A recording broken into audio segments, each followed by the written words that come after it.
Hola a todos y todas, queridos hermanos y hermanas. Sean bienvenidos una vez más a este espacio de conversar acerca de la fe, de dialogar acerca de nuestras convicciones en el Señor, nuestras convicciones en Jesús.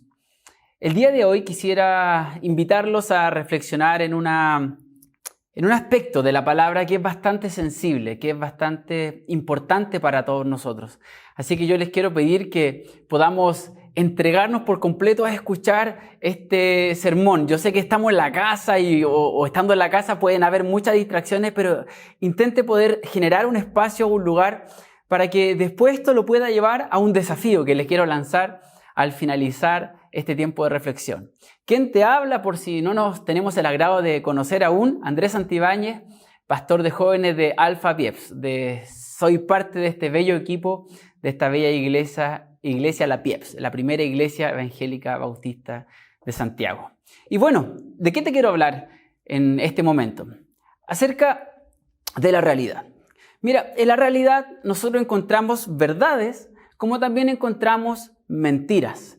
Pero sabemos que no solamente conviven estos dos extremos. Lo más peligroso es cuando encontramos verdades mentirosas.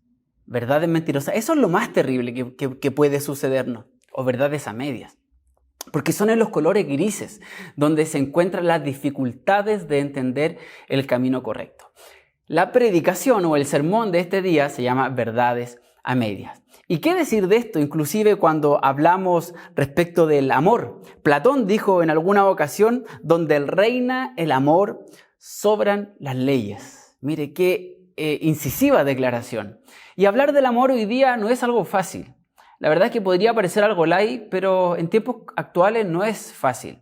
Hablar de amor en tiempos de tanta violencia, de tanto rencor, de tanto odio, plantearnos con esta idea de amarnos, plantearnos con esta idea de inclusive amar a los enemigos en medio de contextos tan duros. Por ejemplo, cuando acabamos de ver como país que hace solamente algunas semanas atrás han muerto 3 niños.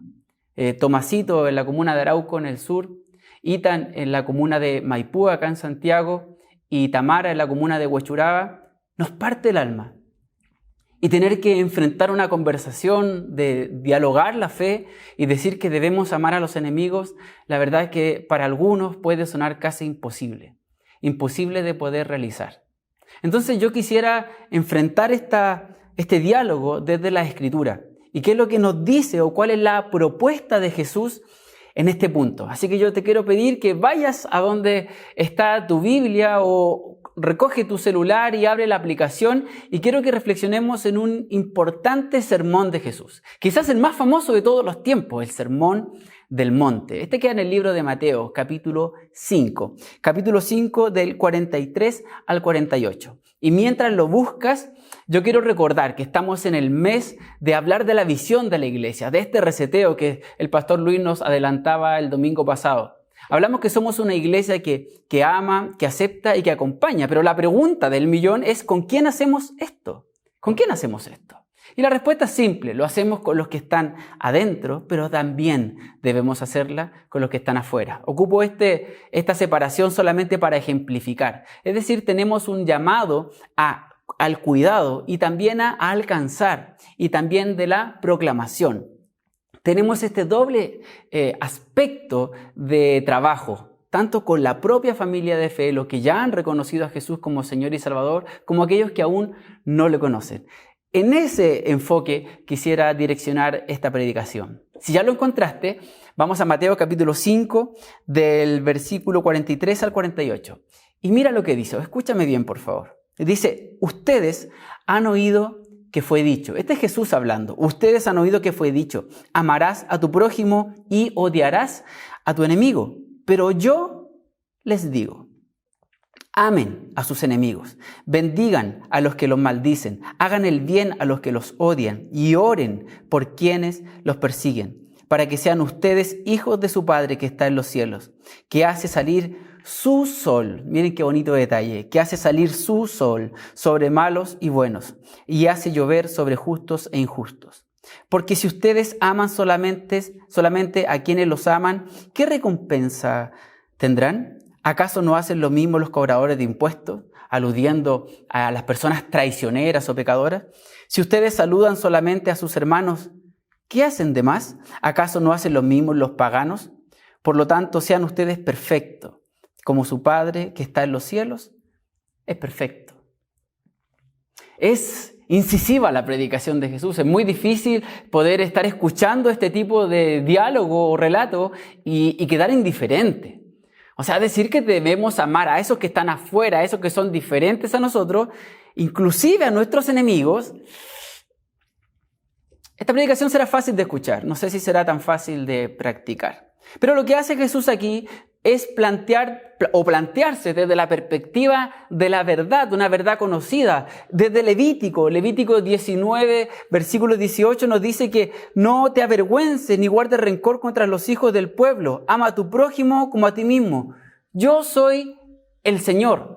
Eso es lo que dice la Escritura. Entonces, de alguna manera Jesús está recordando lo que ya se viene diciendo y se viene escuchando. Y por si fuera poco, en este resumen que hace Jesús después en Mateo 22:39, dice que debemos amar a nuestro prójimo como a nosotros mismos. Entonces, ¿desde dónde viene esta verdad a media? ¿Desde qué lugar viene esta verdad a media? De decir que por un lado tenemos que amar, pero por el otro lado debemos odiar. La verdad es que no hay nada escrito en la Escritura de esa orientación o esa práctica o esa obligación. Al contrario, se piensa que son instrucciones judías que por aquel entonces estaban ampliamente difundidas en la comunidad, que había que odiar al que era distinto, al que era diferente. Y para esa comunidad judía, ¿quién eran los diferentes o distintos? Los que no compartían la nacionalidad, los que no compartían aquella creencia o venían de ese origen religioso. En definitiva, a los que están afuera. ¿De dónde sale eso? Simplemente palabra, pero no es lo que nos dice la propuesta de Jesús. Entonces aquí empezamos con la primera identificación de la mentira, que es diluir lo obvio. ¿Cómo será posible que haya una instrucción de poder unir estas dos cosas? De decir, no, tienes que amar hasta la mitad nomás, solo de aquí para allá, porque de aquí para acá. No es posible. A los que son distintos a ti no es posible. Esto simplifica el mensaje del Evangelio. Esto es de alguna manera como crear una salida fácil, una salida simplona al desafío de amar de manera completa, al desafío de ser una persona o una comunidad cristiana o una iglesia que acoge con los brazos abiertos. El teólogo y pastor John Stott, y autor, escribe en uno de sus libros: Dios no enseñó a su pueblo una doble norma de moralidad, una para su prójimo y otra para el enemigo. Claramente no es así. De hecho, expresión de ello la tenemos en la bella parábola o en la bella historia del buen samaritano. Esa historia que refleja de manera vívida cómo debemos amar, inclusive a aquellas personas con las cuales teníamos diferencias notables. El mismo texto de Mateo capítulo 5, el que acabamos de leer, nos muestra que la propuesta de Jesús hacia todos nosotros, esta experiencia del reino de Dios aquí y ahora, no es simplemente pasiva. No es solo decir, ok, los voy a amar y voy a solamente quedar en el nivel de la oración hacia quien es contrario a mí. Al contrario, Jesús propone un acto activo. Él dice, bendigan, hagan el bien, oren, saluden, y podríamos seguir ampliando esta acción. Jesús habla de que hay un acto de compenetración con el que no es con el que no es aún de mi lugar, con el que es distinto, con el que es inclusive mi enemigo.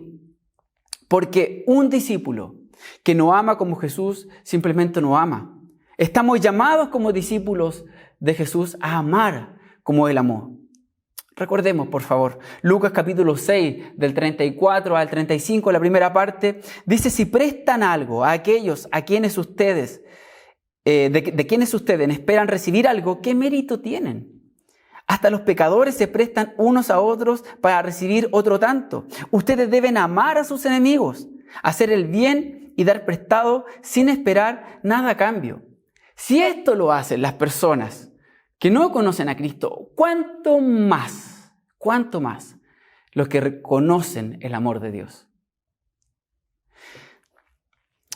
Tomémonos un segundo, pongámonos a pensar en esto. Quizás alguien de los que me está escuchando dirá, Andrés, te entiendo, está bien, tú estás compartiendo lo que reflexionamos de la Escritura, pero yo no tengo ningún enemigo.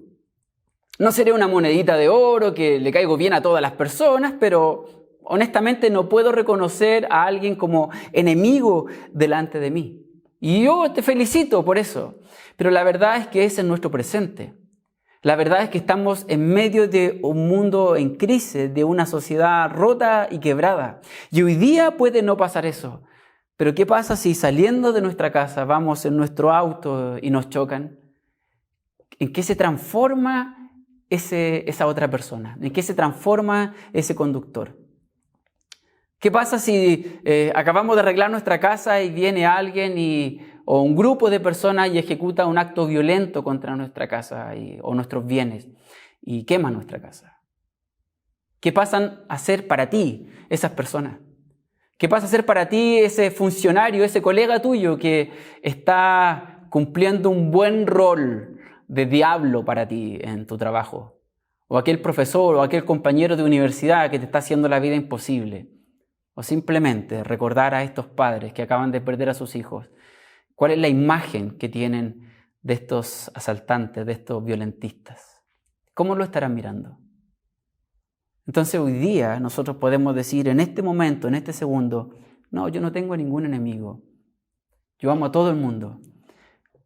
Pero ¿qué pasará en el minuto siguiente? Lo que te quiero decir de manera muy concreta es que aquí tiene que haber un acto profundo y por eso digo que esto sería, esta temática, esta reflexión sería muy lindo poder conversarla cara a cara o con un feedback más rápido que el que podríamos tener ahora en el chat.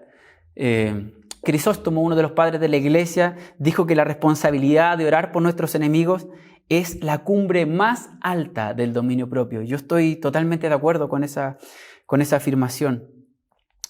¿Cómo trataríamos entonces a aquellas personas?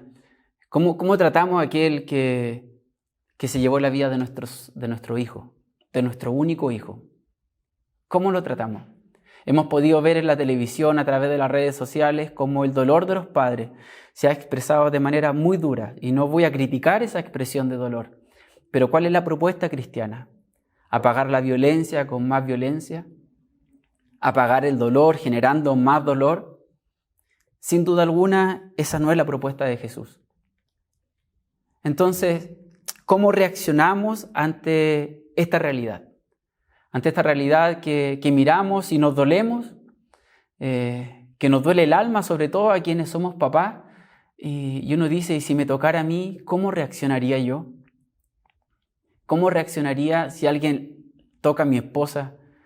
¿Cómo reaccionaría si alguien toca a mi mamá, a mi papá, a mis hermanos, hermanas? ¿Cómo reaccionaría si alguien toca a mi hija? Ha sido un mensaje difícil de plantear para mí. Y yo me imagino que escuchar esto, sobre todo para quienes son padres, no debe ser fácil. Pero ¿cuál es la propuesta cristiana?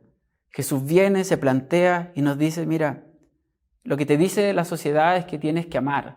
Y claro, uno puede decir, yo amo a los míos, yo amo a mi iglesia, amo a mi hermano, a mi hermanita, a mi hermano, a todo el mundo que está dentro de mi letrero. Pero cuando llega hacia afuera, no, la verdad es que no es así. Y Jesús viene y te dice, mira, eso es lo que tú escuchaste. Eso es lo que te dice la televisión, eso es lo que te dice las redes, ¿para qué decir de Twitter? Es odio puro. Pero yo te digo otra cosa. Yo te digo que tienes que amar. Yo te digo que de verdad tú tienes que amar a todos, inclusive a tus enemigos. Hoy día tenemos una responsabilidad social, no solo de cuidado interno, sino también de la misericordia externa. Hoy por hoy quizás deberíamos orar por aquellos papás, por aquella familia de Tomasito, por la familia de Ethan y por la familia de Tamara. Han sido tiempos dolorosos y por nombrar un ejemplo, podríamos seguir ahondando en este punto, pero si esa responsabilidad la tenemos a nivel individual, ¿qué podríamos inclusive, dando un paso más, decir respecto de nuestra responsabilidad como iglesia? La iglesia puede que no vea un enemigo de a uno, pero la iglesia ha visto enemigos o ha creado enemigos, por ejemplo, respecto de las minorías sociales, respecto de las minorías sexuales, respecto del que piensa distinto teológicamente, del que es ateo, del que es agnóstico o simplemente del que cree algo con ciertos matices. Y de nuevo, no es la propuesta cristiana. La propuesta cristiana no es estar mirando hacia afuera de la ventana y encontrando enemigos a todos los que piensan distinto a mí. No es la propuesta cristiana. Sin duda la iglesia tiene que ser reconocida como una iglesia que alcanza, que restaura, que expresa y vive el amor de Cristo. John Driver, un buen autor que se lo recomiendo, dice lo siguiente: en la comunidad del Mesías, el odio hacia el enemigo queda prohibido para el discípulo. No solo lo podemos ver de su pluma, lo podemos ver explícitamente desde los evangelios hasta en todos los lugares de la Escritura. Efectivamente, estamos llamados a relacionarnos. Se verá difícil, yo lo sé. Yo sé que es complejo. Pero qué mejor ejemplo tenemos que en el mismo Jesús. Jesús no se quedó simplemente en el discurso que usted podría interpretar que yo estoy haciendo, claro, atrás de esta mesita y con una tablet y una Biblia. No, Jesús lo hizo en el momento más duro, al final de su vida. Lucas 23:34 nos dice que aun cuando estaban torturando, masacrando su cuerpo, Jesús es capaz de orar al Padre y decir: perdónalos porque no saben lo que hacen. Pablo recoge toda esta realidad que estoy intentando explicar, toda esta realidad, y lo sintetiza en Romanos 5:10 y dice de manera muy explícita: porque si cuando éramos enemigos de Dios, o sea, los primeros enemigos, si es por llevar un cartel, éramos nosotros mismos. Porque si cuando éramos enemigos de Dios fuimos reconciliados con Él mediante la muerte de su Hijo, mucho más ahora estamos reconciliados, seremos salvados por su vida. Si hemos de hablar de enemigos, los primeros fuimos nosotros y los primeros alcanzados fuimos nosotros. Entonces la propuesta de reino, la propuesta valórica, moral, de principios profundos que nos plantea el Evangelio no es fácil. Será fácil estudiarla, usted estará estará con una libreta de apuntes, tratando de apuntar algunas ideas, pero vivirlo es realmente es un paso más en la fe. Quisiera ir aterrizando un poco esto. Yo los quisiera llevar a algunas reflexiones. Estamos llamados a amar, por supuesto. Lo hemos hecho con creces, sobre todo en nuestra iglesia, con los nuestros.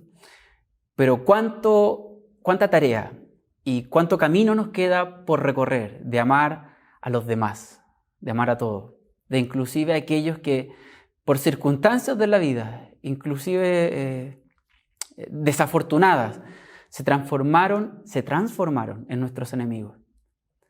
La propuesta de Jesús es, inclusive a ellos, ámalos. Jesús no los ve como esos mundanos, muy mala palabra por los demás. Jesús no los ve como perdidos sin posibilidad de salvación, al contrario, los ve como prójimos. Y es la manera que nosotros debemos enfrentar también este diálogo. Voy cerrando.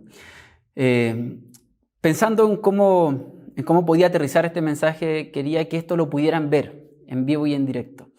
Así que les quiero mostrar un video no es muy largo dentro de la predicación, poco más de 2 minutos, en donde lo que acabo de predicar se expresa en la vida de un hombre que decidió llevar sus convicciones profundas a una acción práctica. Así que yo le invito a ver este video. On November 5th, 2003, all doubt of Ridgway's guilt was erased. He pleaded guilty to the murders of 48 women. He'd made a deal to cooperate with the prosecution to provide more information on his victims and the whereabouts of their remains. In doing so, he avoided a trial and possible death penalty. Mr. Ridgway, how do you plead to the charge of aggravated murder in the first degree as charged in count 1 for the death of Wendy Lee Caulfield? Guilty. How do you plead to the charge of aggravated murder in the first degree as charged in count 2? Guilty. Guilty. Guilty.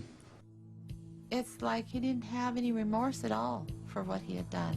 You know, he'd killed so many people, he didn't remember who they were, what they looked like. I just couldn't believe that somebody could kill all those people and not remember them. Neither could the angry relatives of his victims, who were invited to speak in court when Ridgway was sentenced to life without parole on December 18, 2003. You had said your memory, when it comes to all of the women you took, was gone. Our memory is not. In your words, you said that they didn't mean anything to you, but she meant everything to us. She was a mother, she was a wife, she was a sister, and we miss her. Gary Ridgway sat there stone-faced as victims' relatives damned him and mocked him. He's an animal. I wish for him to have a long, suffering, cruel death. He's gonna go to hell, and that's where he belongs. But then the emotionless facade finally cracked when the father of one of his victims appeared to surprise him with a dose of human kindness. Mr. Ridgway, there are people here that hate you. I'm not one of them. You've made it difficult to live up to what I believe, and that is what God says to do, and that's to forgive. You are forgiven, sir. Those tears and a statement he made to the court later that day were as close to showing real remorse as Gary Ridgway had ever come. Como podemos ver en este video, vemos que llevar la fe a la práctica no es algo sencillo. Sin embargo, este hombre lo hizo con el que mató a su hija, con este asesino que mató cerca de 50 mujeres. Fue capaz de entregar perdón, fue capaz de entregar lo que él había recibido a Dios. Y Dios es, en el lenguaje de Juan, Dios es amor. Este psiquiatra que fue llevado a los campos de concentración, Viktor Frankl, en su libro El hombre en busca de sentido, nos dice de manera muy concreta que podrán quitarnos todo, absolutamente todo, pero no nuestra posibilidad de responder correctamente ante la vida. La vida no podrá dar golpes y podemos obtener estos golpes desde muchos lugares, y por Dios que hay muchos lugares, pero tenemos la posibilidad de responder como cristianos. Si respondemos como nosotros mismos, vamos a quedar cortos, vamos a responder desde nuestra humanidad y vamos a ver esa persona que ya es cualquier cosa menos una persona. Es un desgraciado, es alguien que merece la muerte, es alguien que merece quemarse, es alguien que merece sufrir lentamente, pero no será una persona. Y el llamado a amar es tratarnos a todos nosotros con la misma dignidad, porque todos nosotros tenemos la misma dignidad y valor delante de Dios. No podemos vernos distintos ni diferentes. ¿Cuál es el desafío que yo te quiero dejar? A que esta predicación tú la puedas llevar a la mesa de tu casa. Si la estás viendo antes de almorzar, yo te invito a conversar esto, a dialogarlo ahí en la mesa con los que estén. Si lo estás viendo en otro momento, trata de tenerlo ahí como un tema pendiente para que puedan avanzar en la comprensión de la Escritura a partir de la propuesta de Jesús. Y no nos quedemos simplemente con estas áreas grises de verdades a medias. Amén. Amén, amén. Así que yo te invito a que podamos cerrar este espacio orando. Señor, yo te quiero dar muchas gracias por este tiempo que me das de compartir con mis hermanos y hermanas y todos quienes puedan tener acceso a este video. Yo oro, Señor, porque haya un apoyo activo tuyo, del Espíritu Santo, en la vida de nosotros, para que no solo podamos comprender, sino que podamos vivir tu propuesta de reino aquí y ahora. Gracias, Señor, porque tu palabra nos orienta y hoy día, quizás más que nunca, nos desafía en medio de contextos tan difíciles y tan duros. Gracias, Señor, porque sabemos que en ti, a pesar de todo lo que nos rodea, tenemos vida en abundancia y una esperanza real. Gracias, Jesús. En tu nombre, amén. Amén. Sigamos disfrutando lo que nos queda de este bello culto. Que Dios te bendiga.